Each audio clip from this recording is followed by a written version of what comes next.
Randy Savage was more than just, "Ooh yeah," and snapping into Slim Jims. Behind the sunglasses and the intensity was a man who loved deeply, struggled fiercely, and left a mark on wrestling that few can match.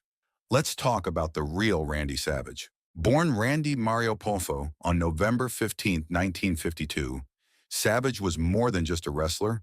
He was a larger-than-life personality. With 10 world championship reigns, including 2 WWF and 4 WCW titles, Savage was a true superstar. Although he might have seemed larger than life, but Randy Savage was human, just like us. He had his ups and downs, and sometimes those downs were pretty tough. Let's start with something that was a big part of Savage's career, his relationship with Miss Elizabeth. Fans loved their pairing, both on screen and off. They seemed like the perfect couple, but the reality was much more complicated. Randy loved Elizabeth deeply, but his love sometimes crossed into being overly possessive. He was known to get intensely jealous whenever she got attention from other wrestlers or even fans. This wasn't just part of the show, it was real. Backstage, Savage would go out of his way to keep Elizabeth separate from others. There were stories of him having her hide in locker rooms or stay isolated from the rest of the roster. He closely monitored who she spoke to and where she went, which created a very stifling environment for her. Elizabeth was incredibly loyal to Randy for many years, but this level of control took a toll. Their relationship, which started with so much love and promise, eventually fell apart under the weight of these issues. It's one of those things where you see the good intentions, but the way it played out just didn't work. Now let's talk about a rumor that has followed Randy Savage for decades. This one involves Stephanie McMahon, the daughter of Vince McMahon. At one point, there was a claim that Randy had an inappropriate relationship with Stephanie when she was a teenager. It's important to note that there's no evidence to back this up, and both Stephanie and Randy denied it ever happened. Still, this rumor caused a lot of damage to Randy's career. Some believe it's the reason Vince McMahon essentially blacklisted him from WWE for so many years. Others think the rumor was fabricated as an excuse to justify his sudden departure from the company. Whatever the case, the truth behind this story has never been fully revealed, and it remains one of wrestling's biggest mysteries. Randy Savage was also known for his intensity. I mean, the man didn't just play a character, he became the character. His dedication to wrestling was unmatched, but that same passion made him tough to work with at times. He was incredibly detail-oriented, insisting on planning his matches down to the tiniest move. This level of control sometimes clashed with other wrestlers who preferred a more flexible, spontaneous approach. His insistence on doing things his way led to backstage tensions. Some even felt that the macho man persona bled into his real-life personality, making it hard to separate the man from the character. Then there were the whispers about drug use. Like many wrestlers of his time, Randy dealt with the physical toll of performing night after night. This led to rumors about his use of painkillers and, in some cases, even cocaine. These allegations were never officially confirmed, but they added to the perception of Randy as a troubled and complex individual. If these rumors were true, it might explain some of his mood swings and erratic behavior over the years. It's sad to think about, but wrestling during that era was incredibly demanding, and many stars turned to unhealthy ways to cope with the pressure. Another lesser-known controversy came later in Randy's life, involving a legal battle over the name Gorgeous George. This name had been licensed to Stephanie Bellers, who wrestled under that moniker while she was in a relationship with Randy. After their relationship ended, she used the name in an adult film, and Randy sued her and a film producer over it. The lawsuit showed just how protective Randy was, not just of his personal life, but of anything he felt belonged to him. He was willing to go to great lengths to defend what he believed was rightfully his, even if it meant heading to court. Randy's life had its ups and downs, but his story took a heartbreaking turn in 2011. On May 20th of that year, Randy was driving in Florida with his wife Lynn when tragedy struck. He suddenly lost control of his Jeep and crashed into a tree. At first, it was reported as a car accident, but later we learned the real cause. Randy had suffered a massive heart attack while driving. The autopsy revealed that Randy had an enlarged heart and severe blockage in his coronary arteries. It turns out he had been living with undiagnosed heart disease, and the heart attack was a tragic consequence of that condition.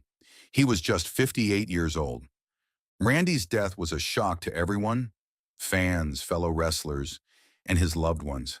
He was such a larger-than-life figure that it was hard to believe he could be gone. His passing reminded us all how fragile life is and the importance of taking care of our health, especially as we get older. Even after his death, Randy Savage's legacy continues to shine. In 2015, he was posthumously inducted into the WWE Hall of Fame, a long overdue recognition of his contributions to the industry. For many fans, this was a moment of closure, a way to celebrate everything Randy had achieved in his incredible career. At the end of the day, Randy Macho Man Savage was a man of passion, talent, and complexity. He wasn't perfect, and his life had its fair share of challenges and controversies, but his impact on wrestling is undeniable. He brought excitement, energy, and unforgettable moments to the ring, leaving a lasting legacy that fans still celebrate today. Speaking of legacy, if you are a great fan like me, make sure you stay, because now we have the epic rundown of his dynamic career. I'm sure you'll love it. Before wrestling, Randy had a completely different dream. He didn't start out wanting to be a wrestler like his father, Angelo Poffo, who was already a respected name in the wrestling world. Instead, young Randy wanted to play professional baseball.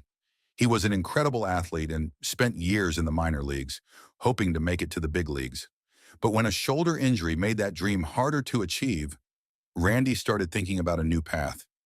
And that's when wrestling came into his life. At first, wrestling wasn't glamorous for Randy.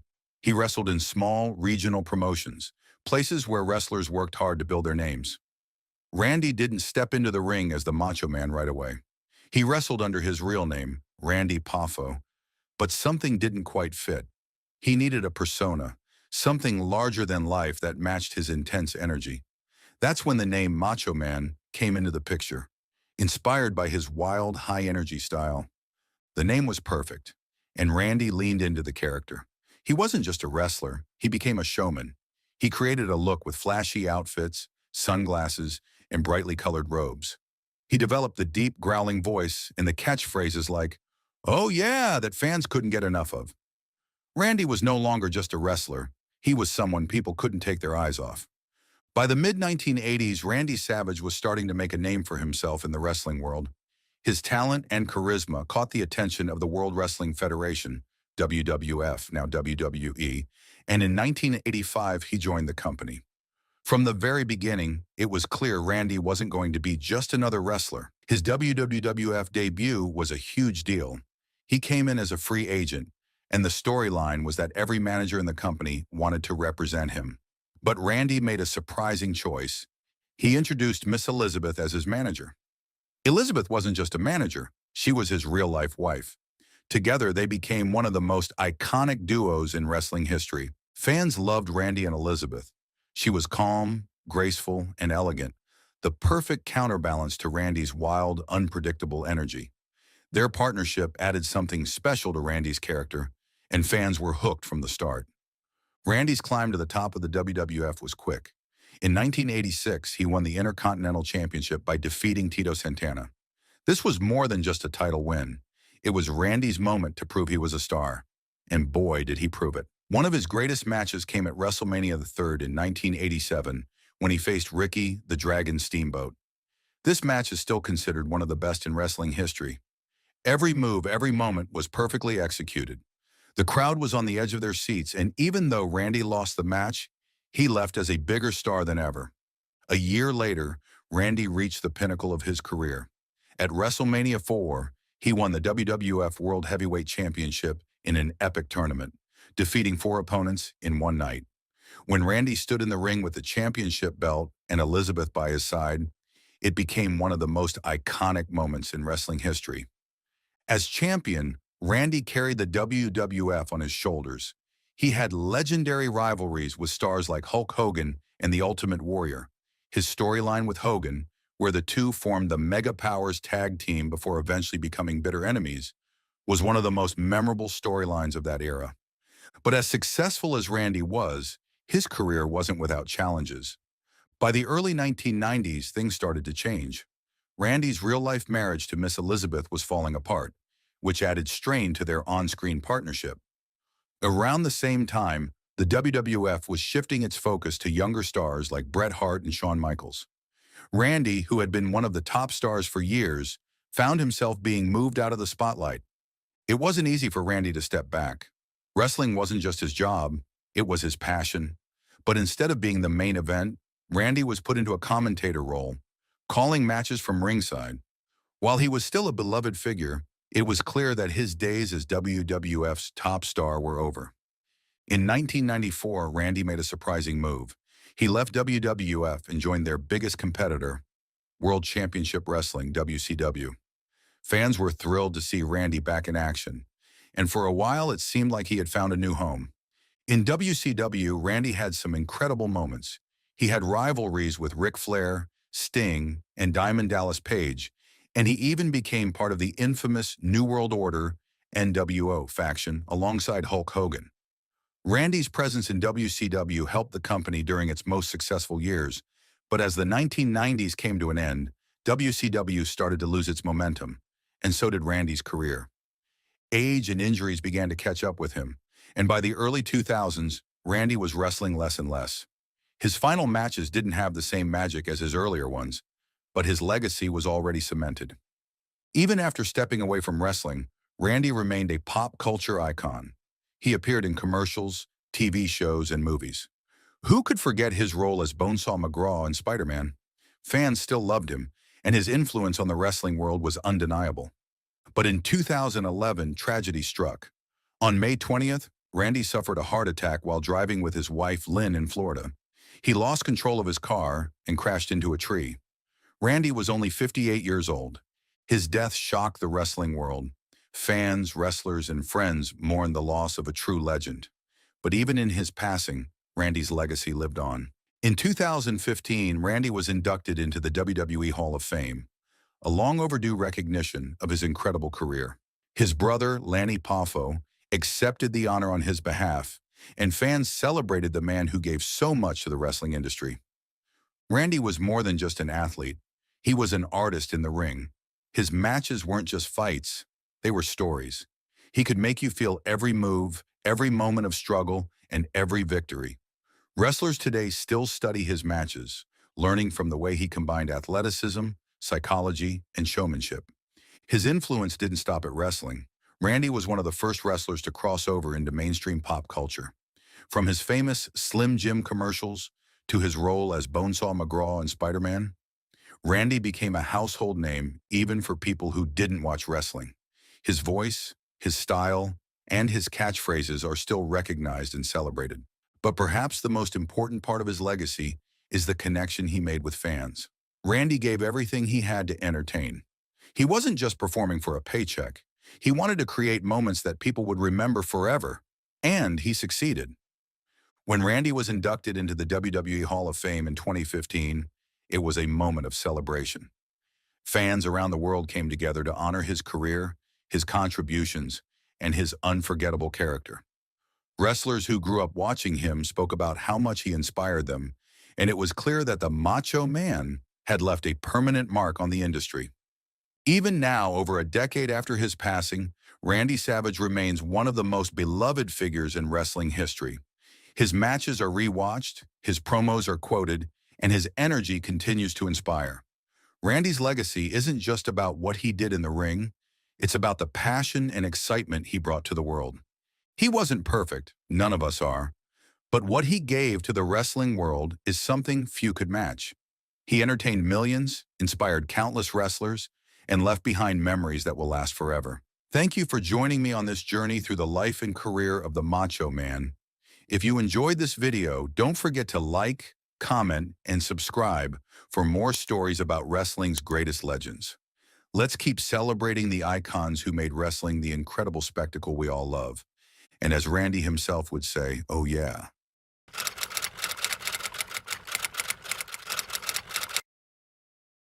He crashed funerals, fed a guy his own dog, and even got hanged at WrestleMania. Well, meet the Big Boss Man, the guy who brought law and order to the WWE and a whole lot of chaos. The Big Boss Man, whose real name was Ray Traylor, wasn't just some guy they plucked off the street and handed a nightstick to. Before he stepped into the squared circle, Traylor was a real-life corrections officer. He worked at the Cobb County Jail in Georgia, so he knew a thing or two about laying down the law. That experience gave him a unique edge and a sense of authenticity that he brought to his character. He actually started wrestling in WCW, which some of you older fans might remember. Back then, he was known as Big Bubba Rogers, and he was a mean enforcer for a manager named Jim Cornette. But it was in WWE starting in 1988 where he truly made his mark as the Big Boss Man. With his imposing size, that classic black uniform, and that always there nightstick, the Big Boss Man was the ultimate tough guy. He battled some of the biggest names in the business, like Hulk Hogan, Macho Man, Randy Savage, and the American Dream Dusty Rhodes. He was a force to be reckoned with, and fans loved to hate him. But what really set the Big Boss Man apart were his controversial storylines. WWE, especially during the Attitude Era, wasn't afraid to push the boundaries of what was acceptable, and the Big Boss Man was right in the middle of it all. One of the most infamous moments in his career involved The Big Show. During their feud, the Big Boss Man did the unthinkable. He crashed Big Show's father's funeral. He even hooked the casket to his car and drove off with it. He taunted Big Show about his father's death, and a lot of people felt like that was going way too far. Even for the Attitude Era, it was pretty shocking. And who could forget his feud with Al Snow? Al Snow had this adorable little chihuahua named Pepper, who was like his best friend. Well, the Big Boss Man kidnapped Pepper. Later on, he tricked Al Snow into eating a meal, making him think it was actually Pepper. That was messed up, even for a wrestling storyline. Then there was the Kennel from Hell match. It was supposed to be this crazy brawl between the Big Boss Man and Al Snow, surrounded by a pack of vicious dogs. But the whole thing was a disaster. The dogs were more interested in sniffing each other than attacking the wrestlers. It was a total flop. The Big Boss Man was involved in a lot of other wild and controversial stuff. He would insult other wrestlers' families and do all sorts of things to humiliate them. But that was his job, right? He was the bad guy, the villain you were supposed to boo. And he was really good at it. But behind all the controversy, the man behind the character, Ray Traylor, was actually a well-respected guy in the wrestling world. He was known for being professional and dedicated to his craft. Tragically, his career and his life were cut short. On September 22, 2004, Traylor died of a heart attack at his home in Georgia. He was only 41 years old. His death was a huge shock to everyone in the wrestling world. He left behind a wife and 2 daughters. While the official cause of death was a heart attack, his young age and his history of using steroids led to some speculation about what really happened. Some people believe that his past steroid use, which was pretty common among wrestlers back then, might have contributed to his heart problems. Others even wondered if that crazy hanging stunt with The Undertaker at WrestleMania 15, where he was seemingly hanged from the roof of the Hell in a Cell, might have caused some kind of internal injury. No matter what the circumstances were, one thing is for sure. The Big Boss Man left a lasting legacy in professional wrestling. He was a talented performer who embraced his role as a villain, creating memorable moments that fans still talk about today. In 2016, he was inducted into the WWE Hall of Fame, which is a huge honor. It cemented his place as one of the most iconic figures in wrestling history. So what are your favorite Big Boss Man moments? Did you think his controversial storylines went too far? Or were they all in good fun? Let me know in the comments below. Now, if you are a true fan, make sure you don't click away, because in the upcoming minutes, we will relive his career through and through. Let's get into it. Believe it or not, before he was dishing out justice in the squared circle, Ray Traylor was actually upholding it in the real world as a corrections officer in Cobb County, Georgia. But this wasn't just some gimmick, folks. Traylor brought that real-life experience and intensity to the ring when he started his wrestling career in 1985. He paid his dues, working as a jobber under his real name, facing some of the biggest names in the business at the time. But it wasn't long before someone saw his potential. That someone was the American Dream Dusty Rhodes, a legendary wrestler and booker who saw a spark in Traylor. Rhodes repackaged him as Big Bubba Rogers, a silent, intimidating bodyguard for Jim Cornette and the Midnight Express. This new character, with its no-nonsense attitude and impressive physique, made Traylor into a major feud with Dusty Rhodes himself, ending in a series of wild bunkhouse stampede matches. But Bubba was ambitious. He didn't want to stay in one place for too long. He wanted to wrestle everyone, everywhere. So he went to a different wrestling group, the UWF, and guess what? He won their championship too. He even joined a group of bad guys led by a mean dude named General Skandor Akbar. They were called Devastation Inc. and caused a lot of trouble. This made Bubba even more popular with the fans. He even wrestled in a crazy match called War Games, where it was basically a huge cage with two rings, and his team fought against another team of really tough wrestlers. It was a wild fight. Bubba also traveled all the way to Japan to wrestle. He wanted to learn new moves and become even better. He wrestled in All Japan Pro Wrestling and learned a whole new style of wrestling. This made him an even tougher and more skilled wrestler. Then in 1988, he joined the WWF and became the Big Boss Man. He traded in his wrestling gear for a police officer's uniform, complete with a hat, nightstick, and handcuffs. He was a really convincing cop, and he used his nightstick to keep those rowdy wrestlers in line. He was a really tough guy who didn't take any nonsense from anyone. He was like a superhero in the wrestling ring. Managed by the Doctor of Style Slick, Boss Man quickly made a name for himself, feuding with some of the biggest stars in the company. He even went toe-to-toe with Hulk Hogan, the biggest name in wrestling at the time, and challenged Macho Man Randy Savage for the WWF Championship. Boss Man's path of destruction led him to form an alliance with another powerhouse, Akeem, formerly One Man Gang. Together, they were known as the Twin Towers, a formidable duo that wreaked havoc on the tag team division. They battled iconic teams like the Mega Powers and Demolition, leaving a trail of defeated opponents in their wake. But in a surprising twist, the Big Boss Man turned face in 1990. He refused to do the dirty work of his manager Slick, aligning himself with the fans and becoming a symbol of justice and integrity. This new chapter saw him feuding with his former partner Akeem, as well as other villains like Ted DiBiase and Bobby Heenan.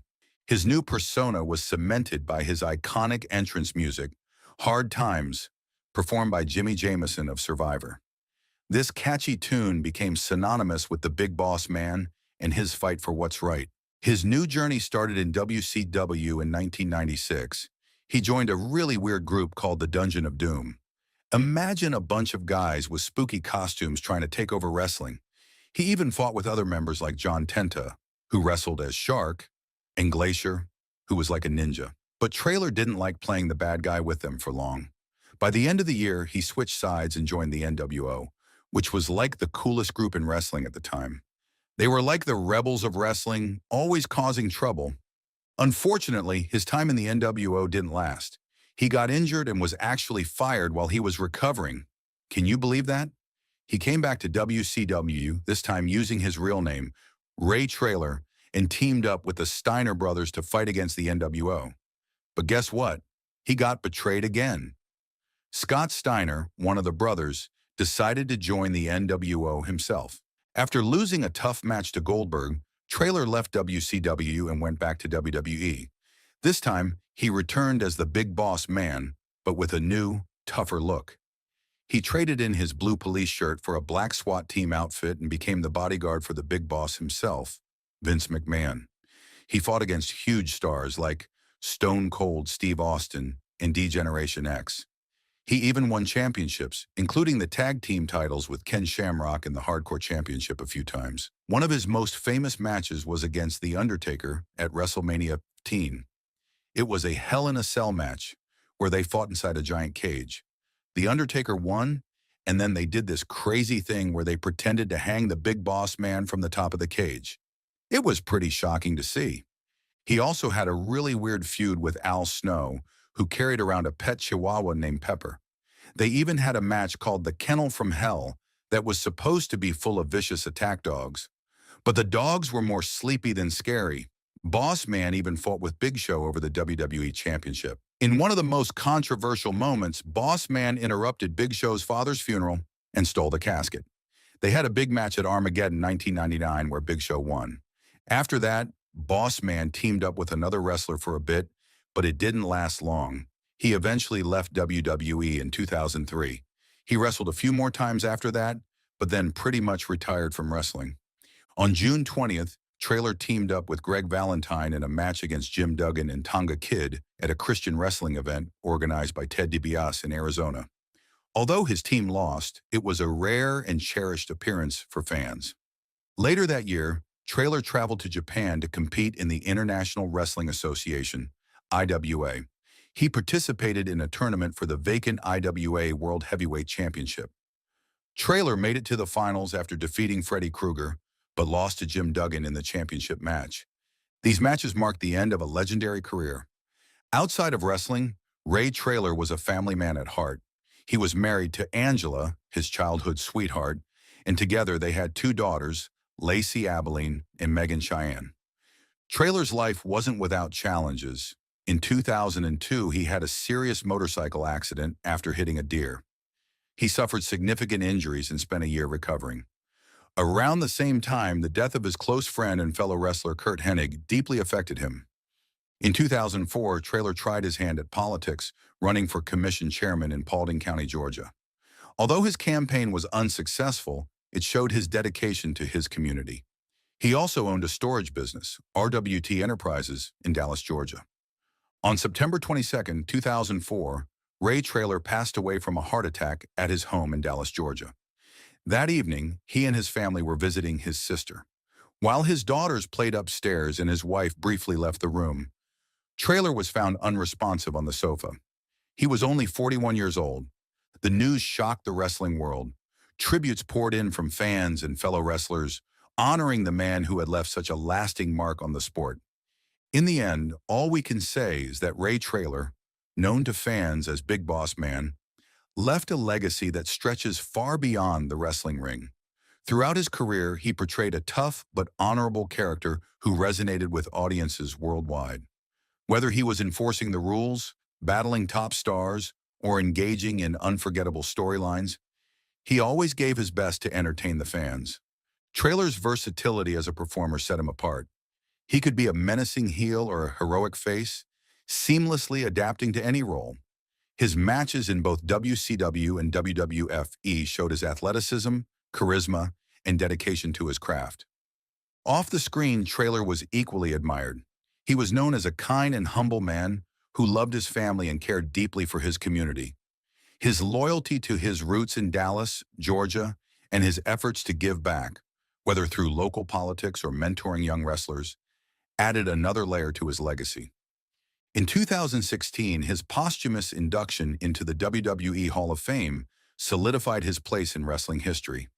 The emotional tribute by his wife and daughters reminded fans of the person behind the character. A loving husband, a devoted father, and a man whose heart was as big as his impact on the sport.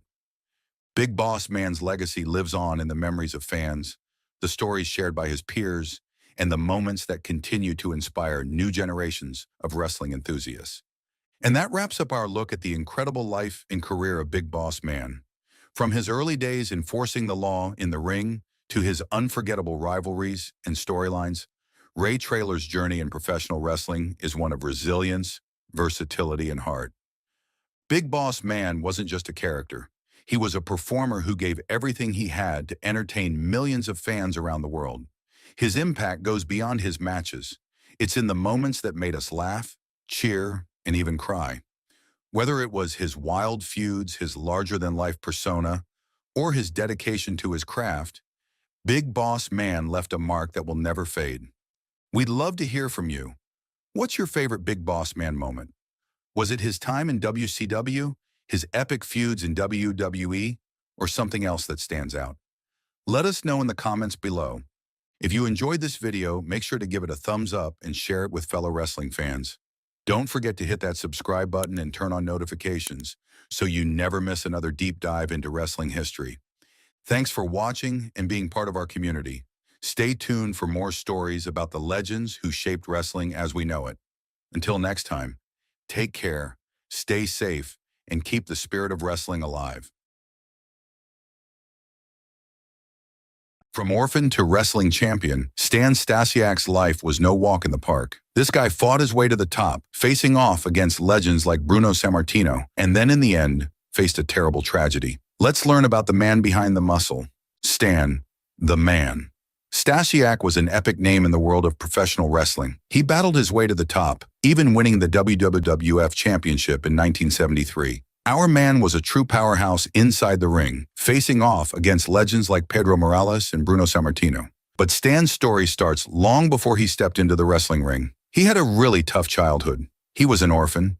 He grew up in an orphanage, and life wasn't easy. But you know what? That tough start made him strong and determined.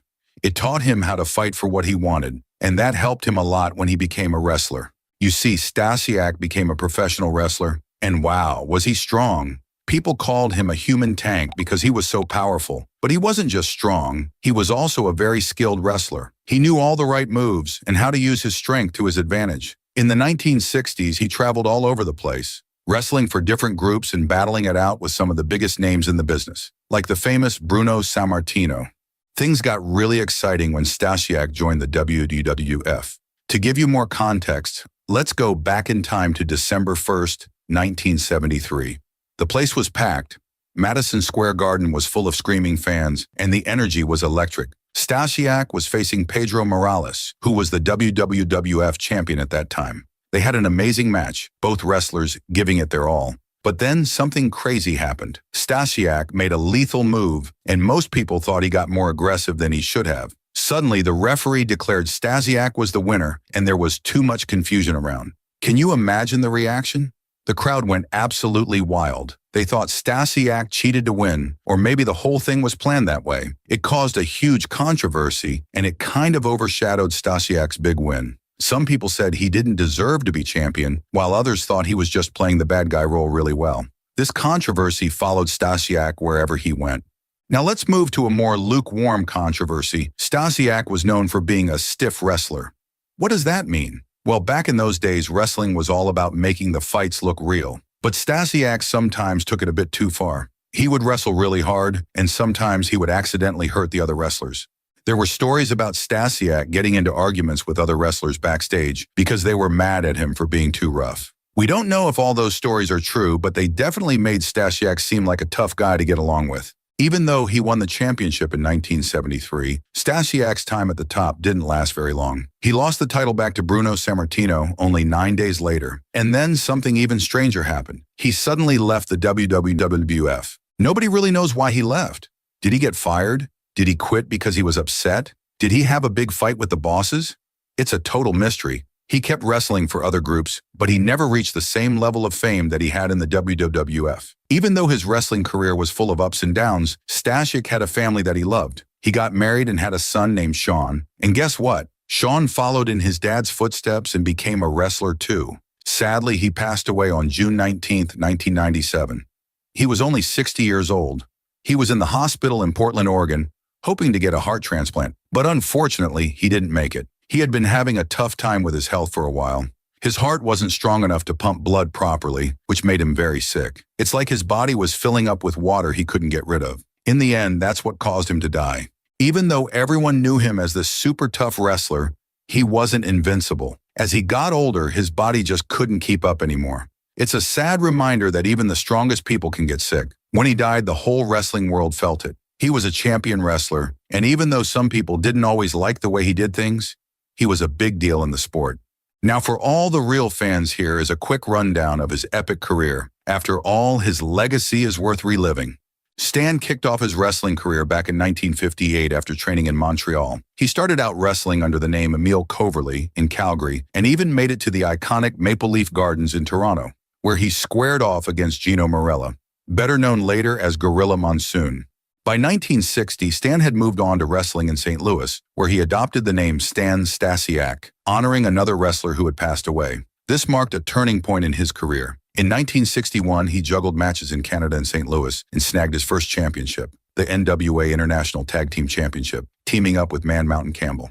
From 1964 to 1968, Stan was a major player in Calgary's Stampede Wrestling. He claimed the NWA Canadian Heavyweight Championship 4 times and the Stampede Wrestling North American Heavyweight Championship 3 times in 1968. He was a dominant force and a crowd favorite. In 1965, Stan started wrestling for Pacific Northwest Wrestling out of Portland, Oregon. He spiced things up by saying he hailed from Buzzard Creek, Oregon, which added some character to his persona. Over the next few years, he won the NWA Pacific Northwest Heavyweight Championship 5 times and the NWA Pacific Northwest Tag Team Championship 4 times, solidifying his status as a regional hero. By 1969, Stan was making waves internationally. He toured Japan with the International Wrestling Enterprise and competed in the World Selection Series. One standout moment was his shot at the Trans World Wrestling Alliance World Tag Team Championship with his partner Tank Morgan, though it ended in controversy. In 1970, he headed to Australia, where he won his first world heavyweight title, the IWA World Heavyweight Championship, by defeating King Curtis Ayakia. Although his reign was brief, it was a big milestone. In 1971, Stan joined the WWF and wrestled at legendary venues like Madison Square Garden. He faced off against wrestling icons such as Pedro Morales, Gorilla Monsoon, and Chief Jay Strongbow. While title matches often eluded him, he left a lasting impression on fans. That year, he also briefly teamed up with Jimmy Valiant, though the partnership didn't last long. Later in 1972, Stan moved to Texas and delivered some of his most memorable performances. He won the NWA Texas Heavyweight Championship by beating Red Bastion at the Parade of Champions, and even had a brief run as the NWA Brass Knuckles champion. His time in Texas added another exciting chapter to his career. Then came the crowning achievement of his career. In December 1973, Stan defeated Pedro Morales to become the WWF Heavyweight Champion. Though his reign lasted just 9 days before Bruno Sammartino reclaimed the title, it was enough to cement Stan's legacy in wrestling history. Fans still remember him as the bridge between two legendary eras. Stan Stasiak had an incredible wrestling career that spanned over a decade and took him all over the globe. It all kicked off in February 1973 when he joined the newly formed All Japan Pro Wrestling. Wrestling under the name Crusher Stasiak, he competed in the Giant Series Total War Tour, where he squared off against Japanese stars like Madoshi Okuma, Munenori Higo, and Thunder Sugiyama. He even teamed up with American legend Harley Race for some matches. One of the most memorable moments from this tour came in his final match when he and Harley defeated Giant Baba and Samson Kutsuwada in a thrilling 2 out of 3 falls bout, leaving a strong impression on Japanese fans. Later that year, Stan returned to the U.S. and rejoined the WWF in August 1973. Managed by the Grand Wizard, he set his sights on the WWF Heavyweight Championship. Although his first attempts to dethrone champion Pedro Morales fell short, he kept pushing. Then on December 1, 1973, at the Philadelphia Arena, Stan pulled off a stunning upset. He defeated Morales in a dramatic match where he used a full Nelson hold that led to both wrestlers falling backward. With their shoulders on the mat, Stan lifted his just in time to secure the win and the championship. Stan admitted the victory was a complete surprise to him.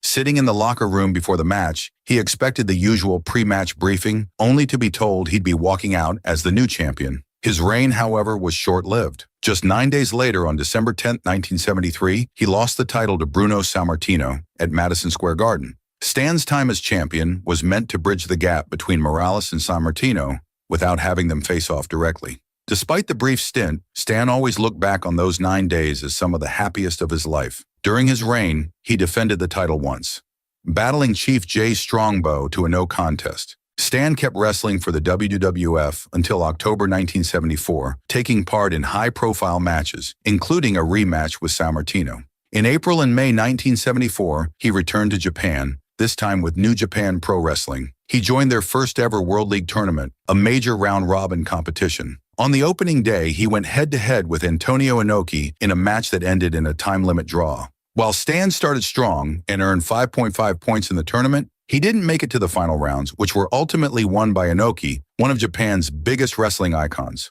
By 1975, Stan had shifted to wrestling for the St. Louis Wrestling Club. He became a regular on their TV show, Wrestling at the Chase, where he faced top names like Pat O'Connor, Edouard Carpentier, and Red Bastion. In October, he even challenged Bruno Sammartino again during a visit by the WWF champion, though he didn't manage to win the title. Stan wrapped up his time in St. Louis in December 1975 after a tough loss to Terry Funk. Stasiak also became a popular figure in Canada during this period. Starting in July 1974, he wrestled for Frank Tunney's Maple Leaf Wrestling promotion in Ontario. One of his first major matches there was against Tiger Jeet Singh for the Asian title, but outside interference cost him the win. Stasiak then went on to challenge the Sheik for the NWA United States Heavyweight Championship in a heated rivalry. Fans in Canada embraced Stasiak, especially after learning he was Canadian.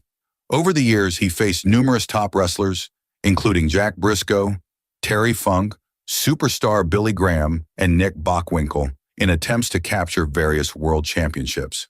In January 1976, Stasiak joined Georgia Championship Wrestling, where he often teamed with other heel wrestlers like Abdullah the Butcher and the Spoiler. He won the NWA Macon Heavyweight Championship in March by defeating Dick Slater, but he lost the title the following month to Mr. Wrestling 2. He also competed for the NWA Georgia Tag Team Championship, teaming with Killer Brooks, but they were unable to win the titles.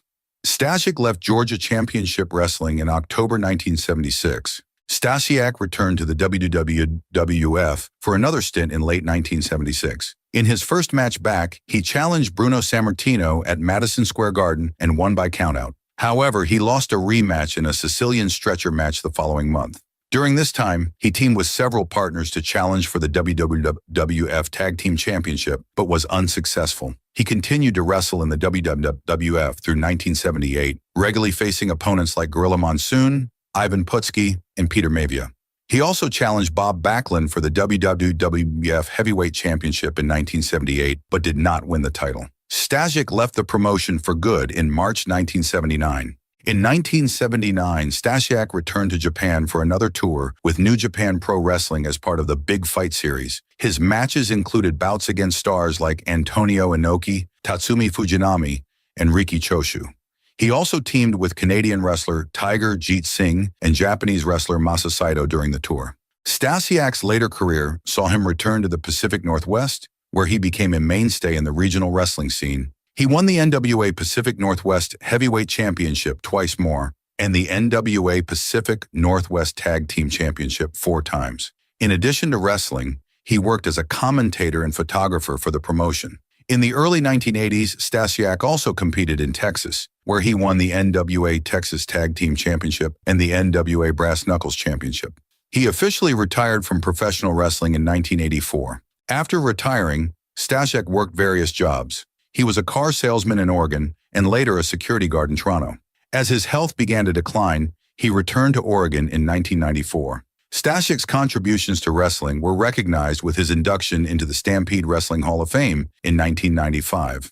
In 2018, he was posthumously inducted into the WWE Hall of Fame, cementing his legacy as a respected figure in professional wrestling history. Stan Stasiak's career was filled with memorable matches, championship victories, and international tours. Although he was never a long-term champion, his role as a transitional champion and his matches against some of the biggest stars of his era made him a significant figure in wrestling. Fans and colleagues remember him not only for his skill in the ring, but also for his dedication to the sport and the legacy he left behind. Thanks for watching, everyone. Stan Stasiak's story is one for the ages, a wrestler who battled his way from humble beginnings to the heights of the wrestling world. From dominating in Canada to creating unforgettable moments in the WWF and beyond, his legacy is cemented in the sport's history. Whether it was his powerhouse moves, his championship reign, or his international tours, Stasiak always brought something special to the ring. If you enjoyed this look at Stan's career, be sure to like, share, and subscribe for more deep dives into wrestling history. And let us know in the comments, what's your favorite Stan Stasiak moment? Until next time, keep the spirit of wrestling alive, and we'll see you in the next video.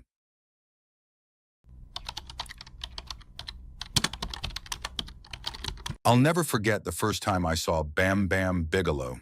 He was like a force of nature, a human wrecking ball with a flaming head. He was one of those wrestlers who just commanded your attention. So when I heard about his death, it hit me hard. How could someone so full of life be gone so soon? If you've ever watched wrestling in the late 80s or 90s, there's no way you could miss him. He was a giant of a man, close to 400 pounds, yet somehow he moved like someone half his size. And then there was the flame tattoo that covered his bald head. It wasn't just his size or look that made him stand out, though. Bam Bam was one of the most talented and agile wrestlers of his time. WWE writer Ryan Murphy called him the most natural, agile big man ever, and Bret Hart said he was possibly the best big man in the business. He wrestled everywhere: WWF, WCW, ECW, and New Japan Pro Wrestling. Along the way, he grabbed big titles like the ECW World Heavyweight Championship and headlined legendary events like WrestleMania When Once and Survivor Series 1987.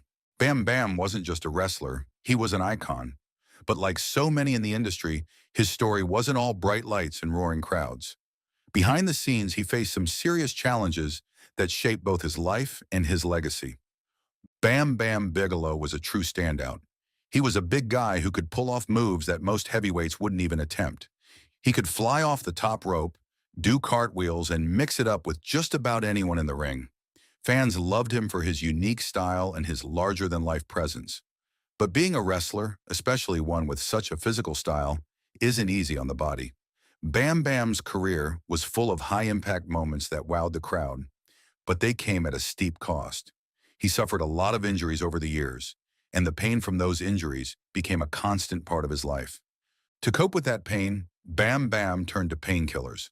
At first, it probably seemed like a temporary fix, just something to get him through the day or help him keep performing. But painkillers like OxyContin are incredibly addictive.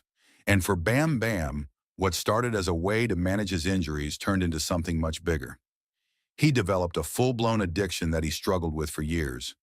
Addiction is such a tough battle. It doesn't just affect your mind, it affects your body too. For Bam Bam, the toll was devastating. Over time, his health started to decline. He developed atherosclerosis, which is a condition where your arteries harden, and it makes it harder for blood to flow through your body. On top of that, he had diabetes, and he was dealing with a persistent infection that wouldn't go away. All of this, combined with his drug use, created a perfect storm. In 2007, Bam Bam passed away from a drug overdose. He was only 45 years old. That's so young, way too young for someone with his talent and charisma to leave this world. What makes his story even sadder is how common it is in the wrestling world. Wrestlers are under so much pressure to perform, even when they're hurt. The show must go on, right? That's the mindset a lot of these performers have, and it's something the industry really needs to address.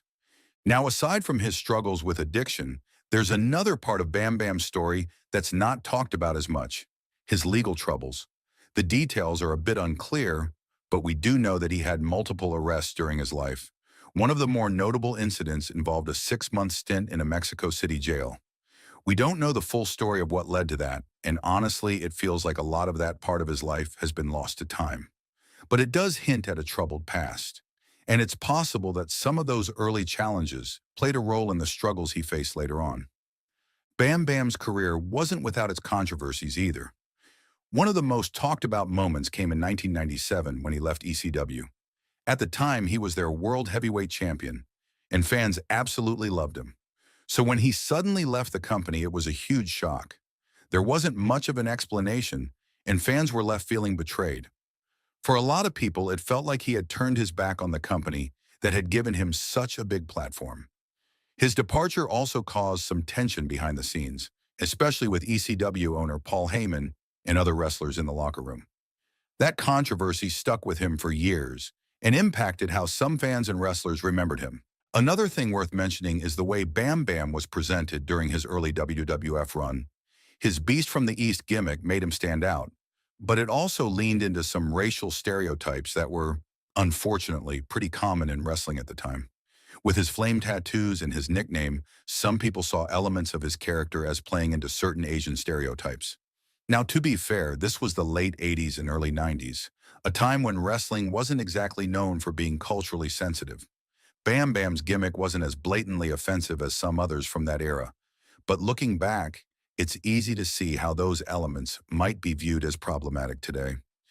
One thing we don't really know is how Bam Bam felt about all of this. Did he see it as just part of the job? Was he okay with it? We don't have those answers. But what we do know is that Bam Bam was a professional through and through. He was respected by his peers and loved by his fans for his incredible dedication to the business. When you look at Bam Bam Bigelow's life, it's clear that he was so much more than just a wrestler. He was a trailblazer, a performer who broke the mold and showed the world what big men could do in the ring. But he was also a man who faced some incredibly difficult challenges. His story is a mix of triumph and tragedy, and it's one that sticks with you long after you hear it. For us fans, Bam Bam's story is a reminder of the sacrifices that wrestlers make to entertain us. These men and women put their bodies on the line night after night, and sometimes the price they pay is much higher than we realize. Bam Bam's struggles with addiction, his health issues, and his untimely death are all part of that reality. At the same time, his story is also a call to action. It's a chance for the wrestling industry to take a hard look at how it treats its performers. Better health care, more support, and a focus on mental health could make such a big difference. Wrestlers shouldn't have to choose between their health and their careers. If you are a big fan of Bam Bam like me, then make sure you stay a little longer because now we have something that will truly make you nostalgic. Here is a quick rundown of his epic career. Bam Bam Bigelow was born Scott Charles Bigelow on September 1st, 1961, in Mount Laurel, New Jersey. As a kid, he stood out early. In high school, he was a football and wrestling star. He even placed third in the New Jersey State Wrestling Tournament when he was just a sophomore. Pretty impressive, right? But life wasn't all smooth sailing for him. He didn't finish school and ended up doing some pretty wild jobs. Bouncer, bodyguard, even a bounty hunter. Yeah, a bounty hunter. He had some crazy stories, like getting shot in the back while chasing a fugitive in Mexico. And get this, he even spent 6 months in a Mexican jail. After all that, Bam Bam decided to try his hand at professional wrestling. In 1985, he started training at the Monster Factory, one of the most famous wrestling schools, and it didn't take long for people to realize this guy was something special. He made his debut that same year, and from the start, he was doing things no one had ever seen a guy his size do. I mean, how many 400-pounders can do cartwheels in the ring? By 1987, Bam Bam had made it to the WWF, which was the dream back then. When he debuted, they did this whole storyline where all the big-name managers were fighting over him. It was called the Battle for Bam Bam, and everyone wanted a piece of him. Bobby Heenan, Jimmy Hart, Mr. Fuji. In the end, Bam Bam chose Oliver Humperdinck as his manager and became a fan favorite right away. That same year, he was part of the very first Survivor Series. Bam Bam was on Hulk Hogan's team, facing off against legends like Andre the Giant. Even though his team didn't win, Bam Bam was the last guy standing for his side, which was a pretty big deal for someone so new to the business. But Bam Bam didn't just stick to the WWF. He wrestled all over the world. In Japan, he teamed up with another giant, Big Van Vader, and the two of them absolutely dominated.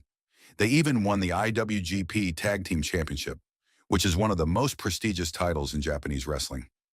Bam Bam also spent time in WCW and later ECW, where he became a hardcore wrestling legend.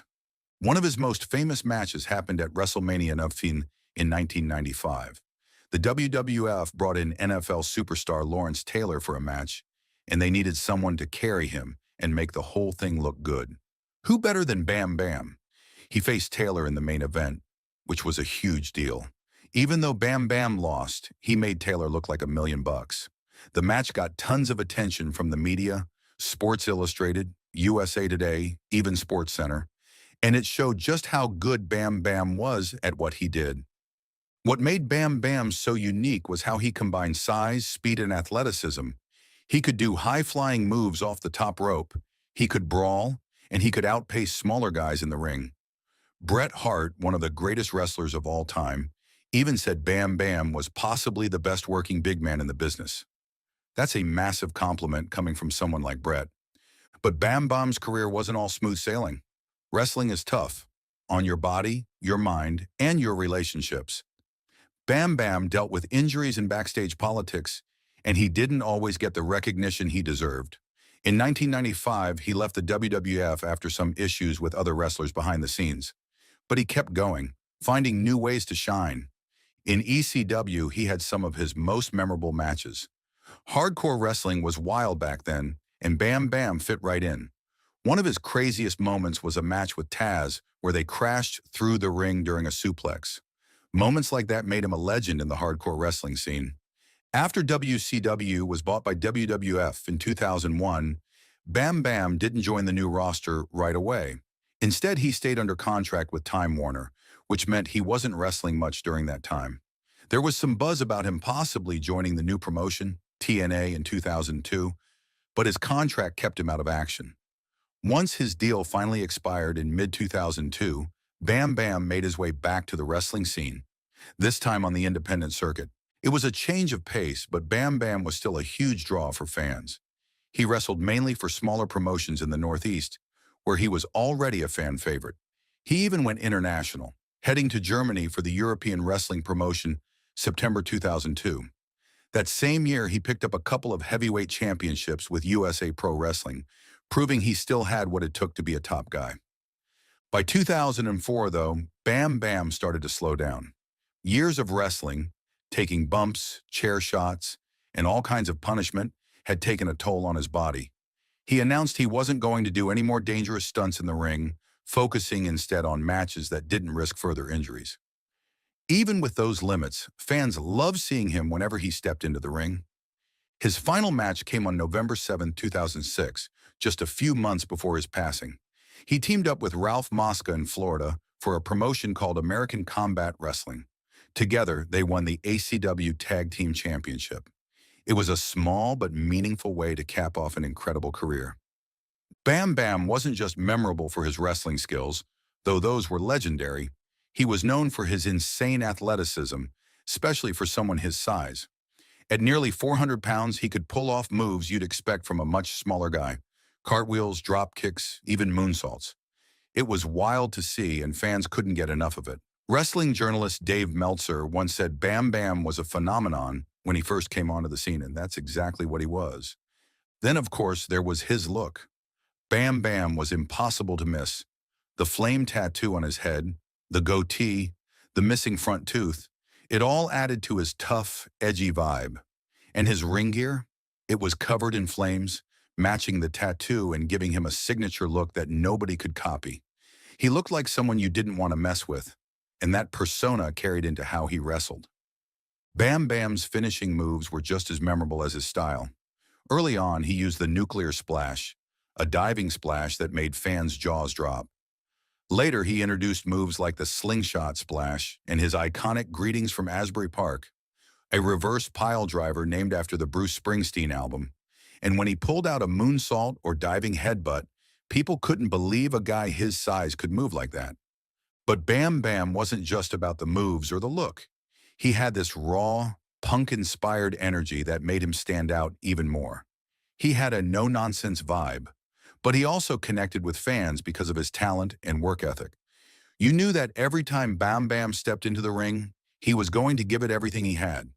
Even as his career wound down, Bam Bam stayed true to himself. He wasn't wrestling on the biggest stages anymore, but he was still making an impact, especially for fans who grew up watching him. His last match might have been in a small promotion, but it showed that even at the end of his career, Bam Bam still had what it took to win. Looking back, Bam Bam Bigelow wasn't just another wrestler. He was a trailblazer, a guy who redefined what big men in wrestling could do. He inspired so many wrestlers who came after him, proving that size didn't have to limit what you could accomplish in the ring. If you've never seen Bam Bam in action, do yourself a favor and watch some of his matches. Whether he was flying off the top rope, taking on giants, or just doing his thing in the ring, Bam Bam always left it all out there. He was one of a kind, and his legacy will always be a big part of wrestling history. They called him adorable, but his story is anything but cute. Adrian Adonis battled addiction and a tragic end. This is a raw, unfiltered look at a wrestling legend they tried to silence. Now, if you weren't around in the 80s, you might not know Adonis. He was a big deal in the WWF, known for his incredible athleticism and later his outrageous, adorable Adrian Adonis persona. But his story is more than just wrestling moves and flamboyant outfits. It's a story of talent, tragedy, and the challenges of being different in a world that wasn't always ready for it. Adonis started his career as a tough, brawling wrestler. He was a powerhouse in the ring, known for his strength and agility. He wrestled all over the world, gaining fame and a reputation as a formidable opponent. But things changed when he joined the WWF. Vince McMahon, the mastermind behind the WWF, wanted larger-than-life characters. So Adonis underwent a transformation, becoming adorable Adrian Adonis. He donned pink tights, carried a spray bottle filled with perfume, and even had his own talk show segment called The Flower Shop. Now, this was the 80s, and the adorable gimmick, while popular with some fans, was also super controversial. Many saw it as a harmful stereotype of gay men. Looking back, it's definitely a complicated issue. Adonis himself was married to a woman and had children, but his character played into outdated and offensive ideas about gender and sexuality. But the controversies didn't stop there. Adonis struggled with drug addiction, a problem that was sadly common in the wrestling world back then. This led to some erratic behavior and even a backstage fight with another wrestler. And then there was the sudden end to his WWF career. Officially, he was fired for dress code violations, but many believe it was his controversial gimmick and backstage problems that really got him in trouble. It's a shame because Adonis was incredibly talented. He could have been one of the all-time greats, but his career was cut short. He left the WWF and wrestled for a while in other promotions, trying to get back on track. But on July 4th, 1988, his promising life and career were cut short in a devastating car accident. Let's talk about what happened and remember the legacy he left behind. It all happened during a trip in Newfoundland, Canada. Adonis was traveling with three other wrestlers in a rented van. They had just wrapped up a wrestling event in Lewisport and were heading to their next destination. The time was early morning, and the stretch of road they were on, the Trans-Canada Highway, was known for being remote and sometimes dangerous. While driving, the van suddenly collided with a moose. Now, for those unfamiliar, hitting a moose isn't like hitting a smaller animal. Moose are huge, and the impact can be catastrophic. After hitting the moose, the van went out of control, veering off the road and crashing into a shallow brook. The crash was brutal. Adrian Adonis, the driver Victor Arco, and another wrestler, Dave McKigney, all lost their lives. Tragically, Adonis suffered severe head injuries and died at the scene. The only survivor of the accident was William Arco, who, while injured, managed to survive the ordeal. The news of the accident sent shockwaves through the wrestling world. Fans, wrestlers, and industry insiders were devastated by the loss of not just Adrian Adonis, but also Victor Arco and Dave McKinney. It's a reminder of how quickly life can change and how even larger-than-life figures like Adonis are not immune to tragedy. Adonis left behind a wife and two young children, making the loss even more personal and painful for those close to him. He was only 34 years old, so young, with so much left to give, both professionally and personally. Tragedies like this remind us of the fragility of life. Adrian Adonis had so much more to give, both in wrestling and as a family man. His untimely death left a hole in the industry and in the hearts of those who knew him. As fans, we can honor his memory by celebrating the moments he gave us, the matches, the characters, and the entertainment. So here's to Adrian Adonis, a wrestler gone too soon but never forgotten. Adorable Adrian Adonis. His real name was Keith Adonis Franca, but the world of wrestling knew him as Adrian Adonis, a man who went from being a tough, gritty wrestler to one of the most colorful and controversial figures in the 1980s wrestling scene. Let's take a look at his life, how he got his start, the ups and downs of his career, and the legacy he left behind. Keith Adonis Franca was born on September 15, 1953 in Buffalo, New York. He was adopted by Kenneth and Hortense Franca and grew up with two sisters, Karen and Susan. Like many kids growing up in Buffalo, he loved sports and showed a knack for wrestling early on. Keith was a star wrestler in high school. He was so good that he even won a big championship in 1970. Everyone knew he was tough and talented. But when it came to school, Keith just couldn't get into it. He found classes boring and eventually decided to drop out. For a little while, Keith tried his hand at football. He was pretty good at that too, and even played in the Canadian Football League. But something was missing.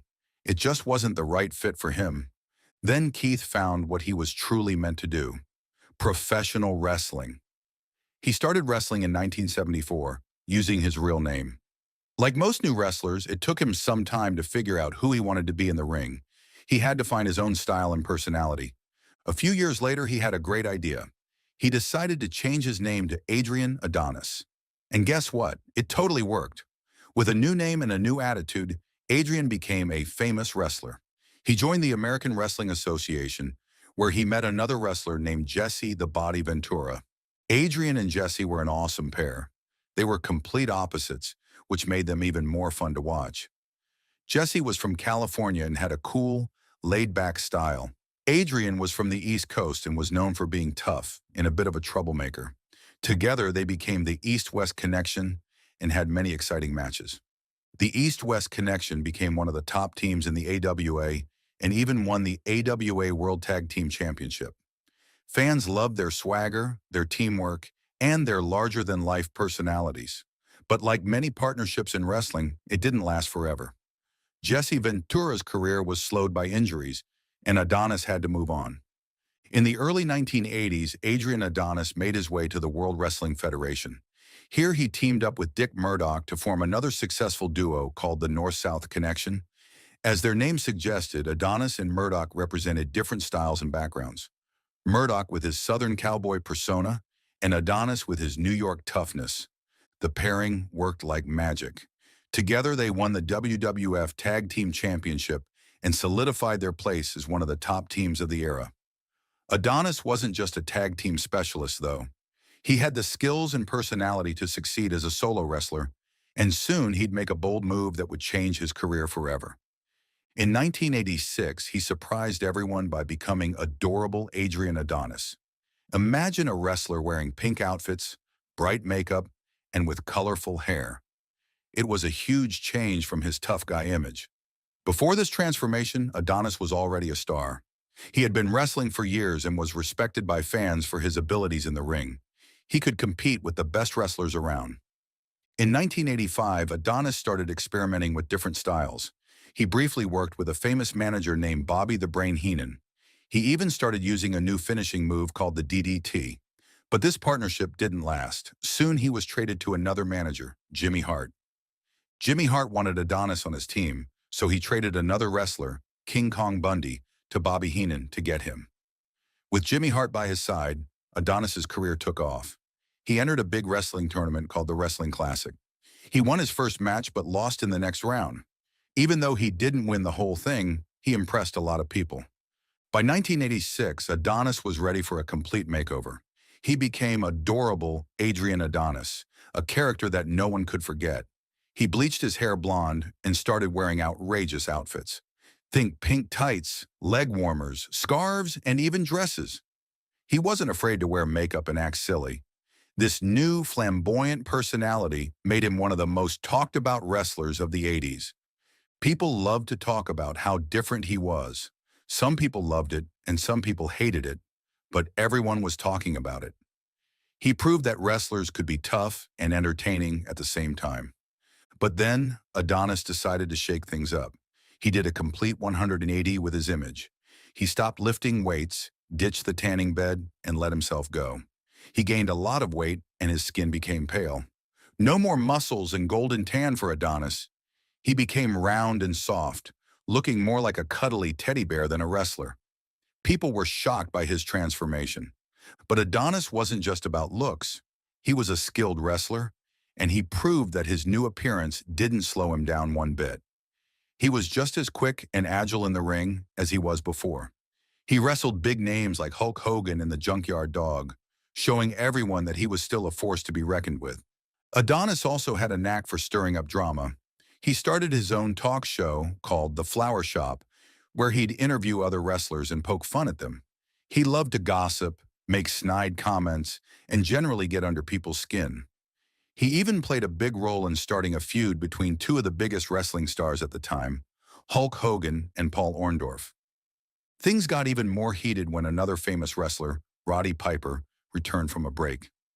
Piper had his own talk show segment called Piper's Pit, and he and Adonis immediately clashed. They traded insults and pranks, with Adonis even ambushing Piper and wrecking his Piper's Pit set. This rivalry exploded at WrestleMania 3, one of the biggest wrestling events of the year. Adonis and Piper faced off in a hair versus hair match, where the loser would have his head shaved bald. The crowd went wild as these two rivals battled it out. In the end, Piper emerged victorious, and Adonis had his long blonde locks shaved off in front of everyone. A humiliating defeat. Shortly after that, Adonis left wrestling for a while. Adonis then returned to the American Wrestling Association, where he kept his adorable gimmick alive. This time, he was managed by Paul E. Dangerously, who later became famous as Paul Heyman. Adonis feuded with Tommy Rich and even made it to the finals of the AWA International Television Championship Tournament, though he lost to Greg Gagne. During his time in the AWA, Adonis worked hard to turn his career around. He shed over 100 pounds and hoped to make a comeback to the WWF. In 1988, Adonis took his talents to Japan, wrestling for New Japan Pro Wrestling. This was a fresh start for him, and he dropped the adorable gimmick for this tour. He teamed up with stars like Owen Hart and DJ Peterson, and even challenged for the IWGP Tag Team Championship alongside Dick Murdoch. Though he didn't win any titles in Japan, Adonis proved that he still had what it took to perform on a big stage. Adonis was working hard to rebuild his career and had plans to rejoin the WWF. But tragically, his journey was cut short in the summer of 1988.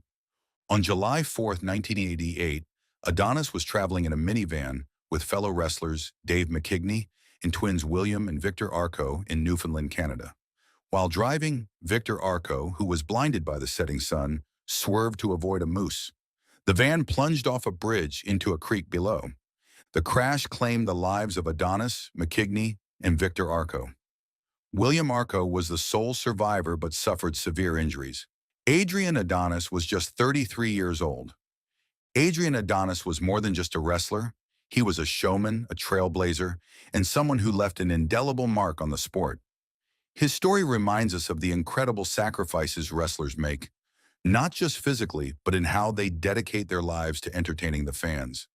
If there's one thing we can learn from Adrian Adonis, it's that being different isn't a weakness. It's a strength. He dared to stand out, to take on a character that was bold and risky, and in doing so, he created moments that fans still talk about decades later. Wrestling has always been about creating memories, and Adonis gave us plenty of them. From his wild costumes and antics to his unforgettable rivalries and matches, he truly knew how to keep fans on the edge of their seats. So let's take a moment to appreciate the legacy of Adrian Adonis. His career may have been cut short, but his impact on wrestling will never fade. For fans who were lucky enough to see him perform, he's a legend. And for those discovering him for the first time, his story is a reminder of why we love wrestling: the drama, the characters, and the unforgettable moments. Thank you for joining us on this journey through the life of Adrian Adonis. If you enjoyed this story, please give us a like and share your thoughts in the comments. Did you have a favorite Adonis match or moment? Or maybe another wrestler you'd like us to cover? Let us know. We love hearing from you. Don't forget to subscribe to the channel for more deep dives into the legends of wrestling. Until next time, keep cheering for the heroes, keep booing the villains, and most importantly, keep loving the stories that make wrestling so great. Thanks for watching.